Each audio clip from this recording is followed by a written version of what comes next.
আপনাদের কাছে আমি লক্ষ্মীর বাহন পেঁচা অর্থাৎ উলুক কেন এর পিছনে কারণ ও গল্প আমি নিয়ে এসেছি। সেই ভিডিওটি আপনারা শুনতে থাকুন। আমি ভিডিওটি বলতে শুরু করছি।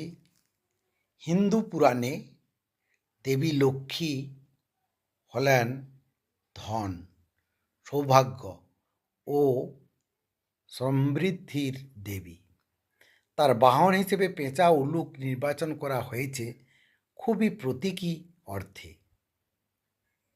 তার ব্যাখ্যা বিভিন্নভাবে দেওয়া হচ্ছে। পেঁচার জ্ঞান এবং সচেতনতার প্রতীক। পেঁচা অন্ধকারেও দেখতে পারে। এটি বুদ্ধি, সতর্কতা ও জ্ঞানের প্রতীক। অর্থাৎ দেবী লক্ষ্মী বোঝাতে চেয়েছেন যে ব্যক্তি অন্ধকারেও সঠিক পথ চিনতে পারে, সে প্রকৃত অর্থে সম্পদ রক্ষা করতে পারে। ধন সম্পদের রক্ষক হিসেবে পেঁচা রাতে শিকার করে ও সবসময় সতর্ক থাকে। তাই বিশ্বাস করা যায় এটি ধন সম্পদ পাহারা দেওয়ার ও অশুভ শক্তি থেকে রক্ষা করার প্রতীক। পেঁচা দেখতে সাধারণ ও নিঃশব্দ প্রাণী, যা ধন সম্পদ থাকলেও অহংকার করে না। দেবী লক্ষ্মী তাই শেখান ধন থাকলেও বিনয়ী ও সচেতন থাকা উচিত।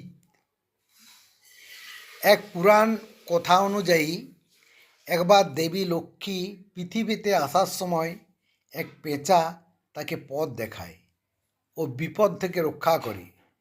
দেবী তাতে সন্তুষ্ট হয়ে পেঁচাকে নিজের বাহন করে নেন। তাই সে উলুক নামে পূজিত হয়। পেঁচা দিনে অন্ধ, রাতে সচল।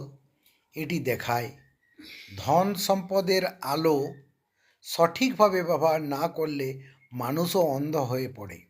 অর্থাৎ দেবী লক্ষ্মীর সঙ্গে পেঁচা আমাদের সতর্ক করেন সম্পদ যেন আমাদের অন্ধ না করে, বরং জ্ঞানের আলোতে ব্যবহার হয়। সুতরাং ভিডিওটি ভালো লাগলে লাইক, শেয়ার, কমেন্ট ও সাবস্ক্রাইব করতে ভুলবেন না পরবর্তী ভিডিওগুলি পাওয়ার জন্য। ধন্যবাদ।